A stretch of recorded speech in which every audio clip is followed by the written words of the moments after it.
بسم اللہ الرحمن الرحیم۔ زندگی بدل دینے والی باتیں۔ کیسے نہ آئے پیار اس رب پر جب بندہ کانپتے دل کے ساتھ قرآن کھولے، دل میں اپنے گناہ کا ملال لیے، اور وہ رب ڈانٹے نہ، جھڑکے نہ، دھتکارے نہ، بلکہ بڑے پیار سے آپ کو آپ کی غلطی سمجھا دے اور احساس دلائے کہ تم میری نظر میں ہو، اور آنکھیں چھلک پڑیں،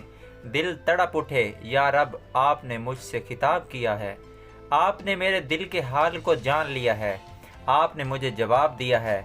میں اہم ہوں آپ کے لیے، رب کائنات میں تو کچھ بھی نہیں ہوں، اللہ آپ حق ہیں، آپ کا کلام حق ہے، آپ کی باتیں حق ہے، آپ کا علیم بذات الصدور ہونا برحق ہے، یا رب میں کیسے آپ کی نہ مانوں، میں کیسے آپ کی نافرمانی کروں،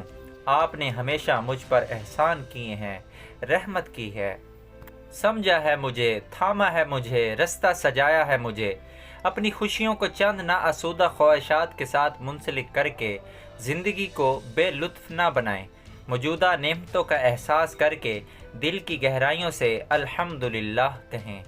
اور یاد رکھیں غیر میسر کی طلب میں میسر نعمتوں کو نظر انداز کرنا انتہا درجے کی ناشکری اور منفی سوچ کی علامت ہے۔ دوستوں، اس کو آگے شیئر کریں اور پلیز میرے چینل کو لازمی سبسکرائب کریں۔